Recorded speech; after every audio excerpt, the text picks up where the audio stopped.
السلام علیکم ورحمۃ اللہ وبرکاتہ۔ وعلیکم السلام ورحمۃ اللہ وبرکاتہ۔ آپ تمامی بچے آ چکے، ٹھیک ہے۔ یہ کتاب فارسی کی مشہور و معروف کتاب ہے، جس کتاب کو آپ لوگ آج سے پڑھنا شروع کر رہے ہو۔ تو پہلے اس کتاب کے لکھنے والے کا نام جان لیجیے آپ لوگ کیا، اور اس کے بعد مختصر اس کے بارے میں، پھر اس کے بعد کتاب شروع کرتے ہیں۔ سمجھ میں آ رہی ہے بات؟ ٹھیک۔ اس کتاب کا نام ہے بوسطہ، جو مشہور و معروف کتاب ہے، اور اس کتاب کے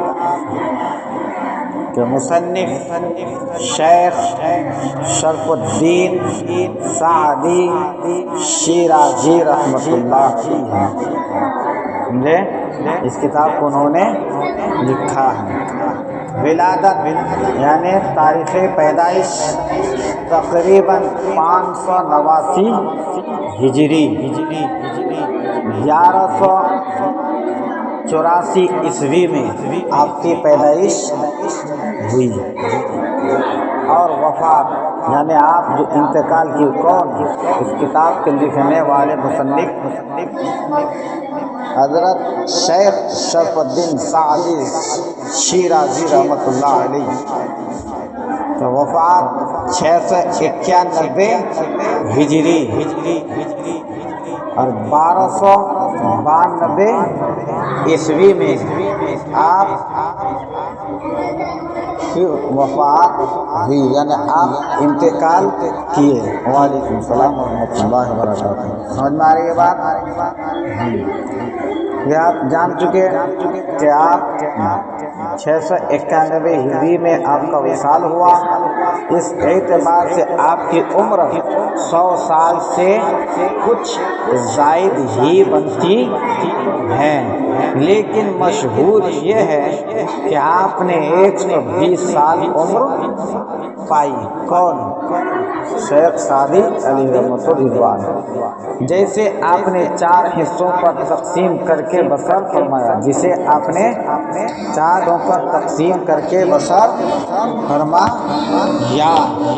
3 سال تحصیل علوم میں ہے نا، 30 سال 3 سال نہیں 30 سال تحصیل علوم میں، یعنی علم کے حاصل کرنے میں، 30 سال سیر و سیاحت میں، 30 سال تصنیف و تالیف میں، کتاب وغیرہ کے لکھنے میں، 30 سال گوشہ نشینی میں، یعنی تنہا بیٹھ کے رب کی عبادت اور بندگی میں۔ تو 4 حصوں میں تقسیم کیا تو کتنا ہو گیا؟ 30 چوک 120۔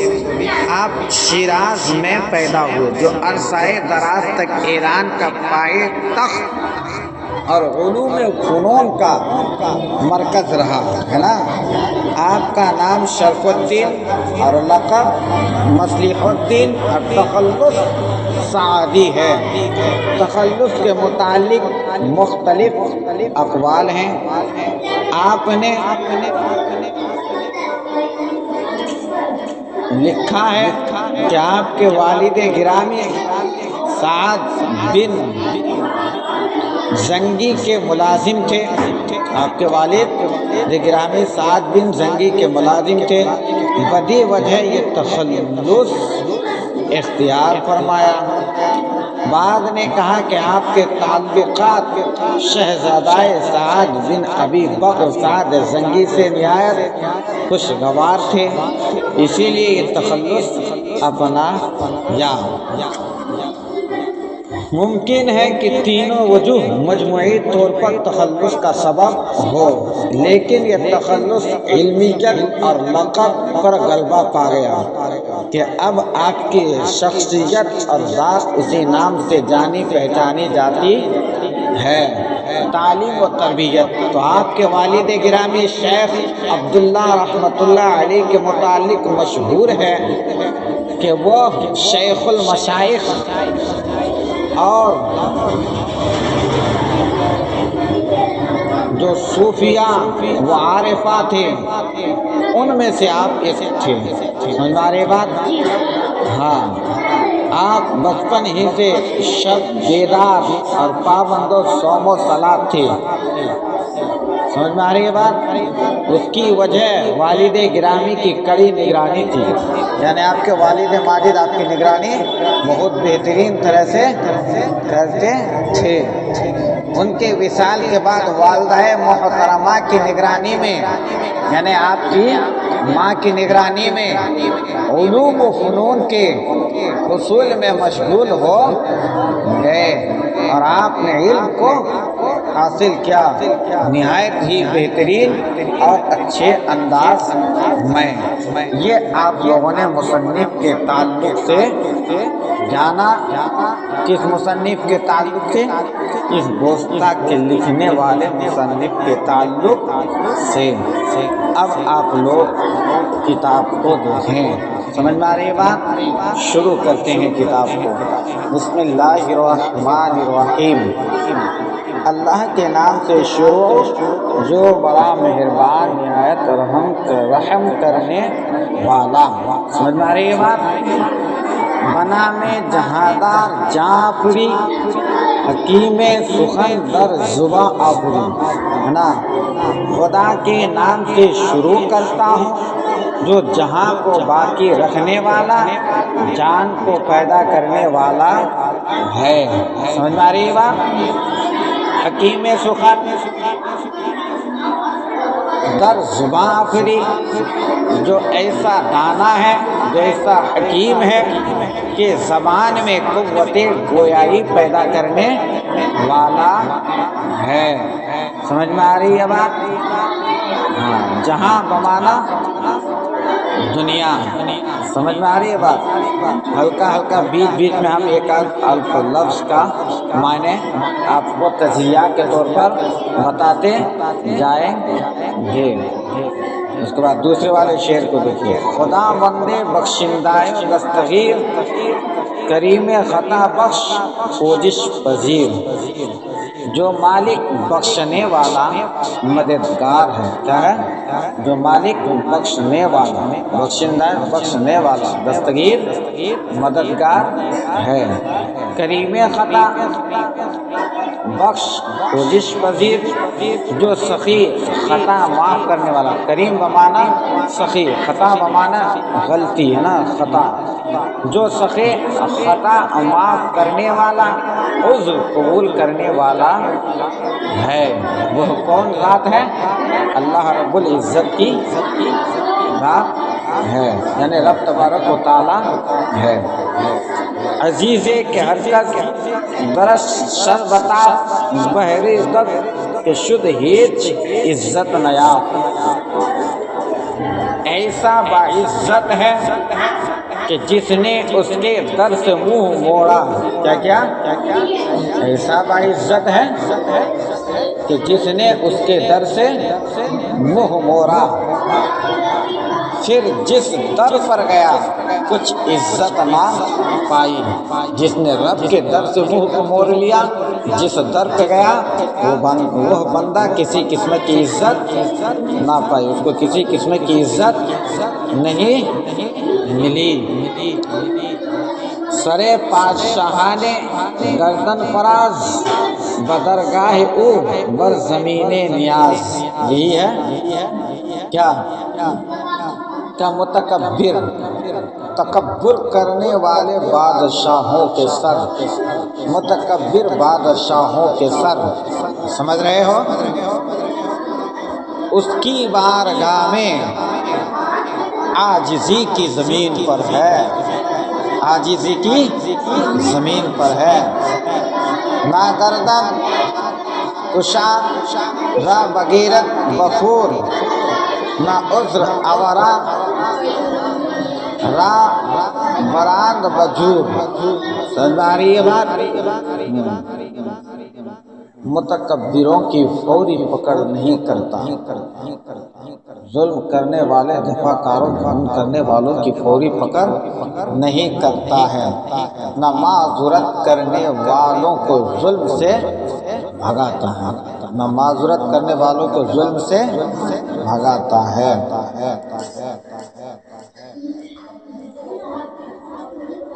وگر خشم، یہ ہے نا، وگر خشم گیرت بکردار جیشت، چو باز آمدی ماجرا در نویشت، انگلی رکھو، در نویشت، اگر برے کام سے ناراض ہوتا ہے، کوئی بندہ برا کام کرے تو اللہ ناراض ہوتا ہے نا، اگر برے کام سے ناراض ہوتا ہے، چوں جب باز آمدی، جب باز آ جائے اس برے کام کے کرنے سے، ماجرا در نوشت، تو گزشتہ کو معاف کر دیتا ہے، جب اس کام کو چھوڑ دے تو گزشتہ کو معاف کر دیتا ہے۔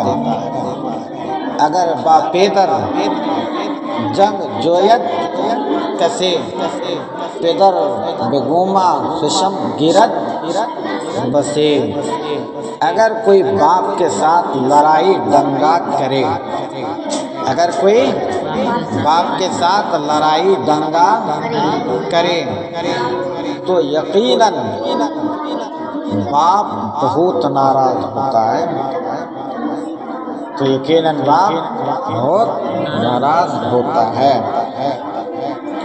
وگر خویش راضی نباشت سا خویش، چو بیگان گش، چو بیگان نا گانش، چو بیگان گانش براند جپیش۔ سمجھ میں آ رہی بات؟ اگر اپنا اپنے سے ناراض ہو، اگر اپنا اپنے سے ناراض ہو جائے، جو اپنا خود کا ہے وہ خود اپنے سے ناراض ہو جائے تو اس کو غیروں کی طرح سامنے سے بھگا دے۔ اپنا اگر اپنے سے ناراض ہو جاتا ہے تو اس کو غیروں کی طرح، معلوم ہوتا ہے جانتا ہی نہیں، سامنے سے بھگا دیتا ہے۔ وگر بندہ چابک نیایت بکار، عزیزش ندارد خدا وندگار، اور اگر ہنرمند نوکر کام نہ آئے، اور اگر چالاک بندہ کام نہ آئے، چالاک نوکر، ہنرمند نوکر کام نہ آئے تو آقا اس کو پیارا نہ رکھے، تو عزیزش اس کا آقا اس کو، تو آقا اس کو پیارا نہ رکھے، اس کو عزیز نہ رکھے اگر کام نہ آئے تو۔ وگر بر رفیقہ نباشت شفیق، بفرسنگ بگریزد از روی رفیق، اور اگر دوستوں پر مہربان نہ ہو، اور اگر دوستوں پر مہربان نہ ہو تو دوست اس سے 3 میل بھاگے، اور اگر دوستوں پر مہربان نہ ہو تو دوست بھی اس سے 3 میل بھاگے۔ سمجھ میں آئے گا یہ بات؟ اس کو بہترین طریقے سے آپ یاد کیجئے، ہاں، جو بات سمجھ میں نہ آئے آپ لوگ پھر دوبارہ پوچھ لیں، سمجھیں، اور ذہن و فکر میں بسانے کی کوشش کیجئے۔ اللہ رب العزت اپنے حبیب کے صدقے سے کامیابی عطا فرمائے۔ صلی اللہ علیہ نبی المی وآلہ صلاۃ و سلام علیک یا رسول اللہ صلی اللہ تعالی علیہ وسلم۔